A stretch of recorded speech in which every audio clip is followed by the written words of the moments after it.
Hallo und herzlich willkommen hier auf meinem YouTube-Kanal und wie ihr sehen könnt aus dem letzten Video, die ersten Steine sind endlich hier in der Brickworld 2.0 angekommen.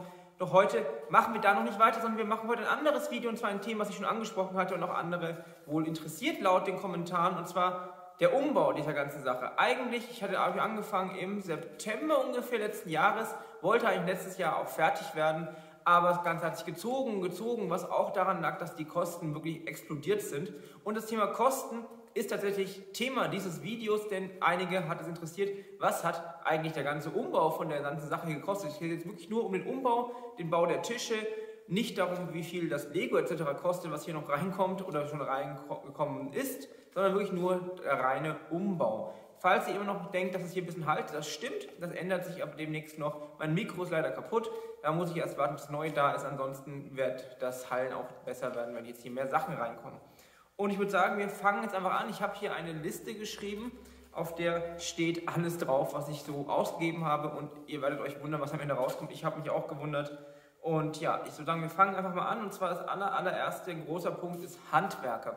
Das allermeiste, was ihr auch in den Videos gesehen habt, habe ich ja selber gemacht, aber ein paar Sachen mussten wirklich einfach Handwerker machen. Hauptpunkt natürlich die Lichtgeschichte, die Kabelgeschichte, denn die Wände wurden hier rausgerissen, die Zwischenwände, es waren ja ursprünglich mal 3 Räume, da wurden die Trockenbauwände rausgerissen, das habe ich selber gemacht, aber es waren Unmengen an Kabeln vorhanden, auch musste die Verkabelung für die Deckenbeleuchtung nochmal geändert werden, und dieser Posten alleine mit den ganzen Handwerkern und ein paar kleinere Arbeiten schlägt tatsächlich mit ungefähr 600 € zu Buche, also 600 € schon mal an die Handwerker.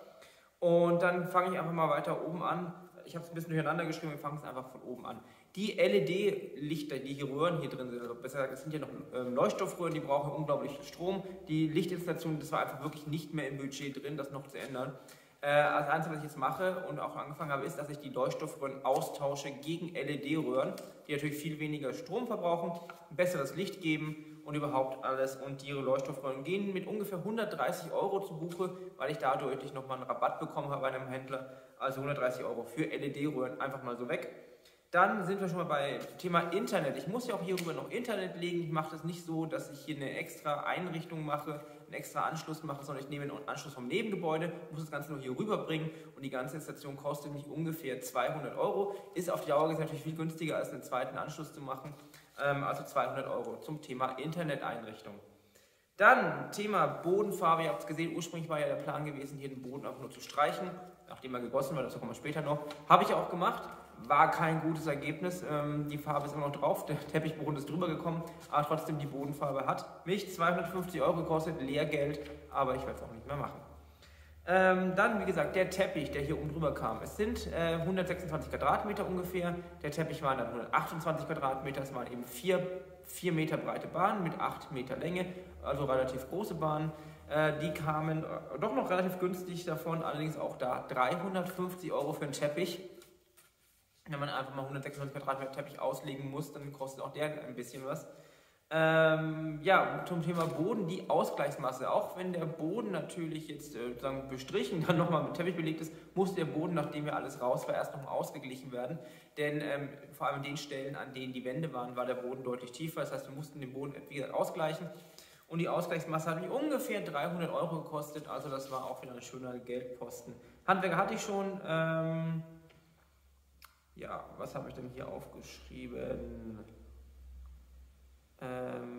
Ja, Werkzeug musste ich noch ein bisschen was kaufen, vor allem entweder habe ich so schrottet bei der ganzen Arbeit hier oder ich brauchte noch ein bisschen anderes. Werkzeug ungefähr 150 € und dazu kommt noch Kleinkram für Schrauben etc., die ich nicht da hatte, oder irgendwelche anderen Sachen, was halt für den Bau der Tische notwendig war. Da liegen wir ungefähr auch bei 100 €.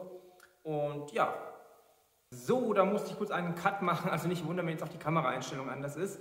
Wir waren zuletzt bei dem ganzen Kleinkram. Ich schaue mal auf meine Liste, und zwar das nächste als großer Punkt sind tatsächlich die Bretter, die oben auf dem Tisch sind. Also die oben drauf liegenden Bretter, das sind ungefähr 15, 16 Quadratmeter, und wie ihr alle wisst, der Holzpreis ist durch die Decke gegangen in letzter Zeit. Ich habe es teilweise sogar gemerkt, wenn ich innerhalb von einer Woche zur anderen noch was gekauft habe, ist der Preis gestiegen, also da schauen wir später nochmal.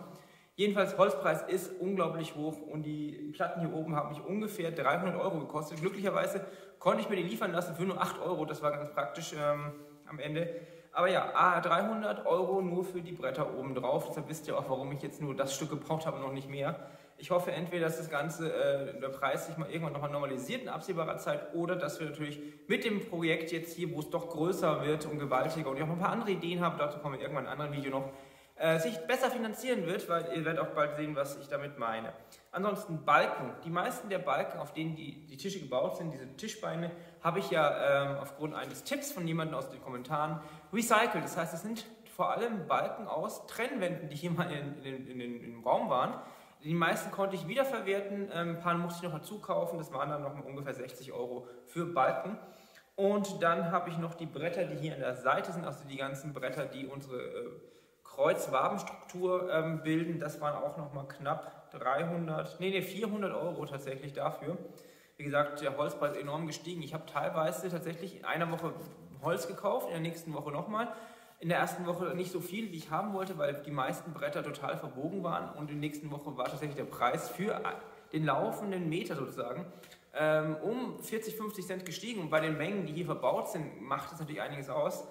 Das nächste, was noch ein Punkt ist, sind diese Stellschrauben, die unter den Tischbeinen sind, mit denen man die Höhe der Tische einstellen kann. Die sind sehr, sehr stabil. Die sind ja für 300 Kilo pro Stellschraube ausgelegt. Allerdings haben mich die auch ungefähr 80 € zusammen gekostet.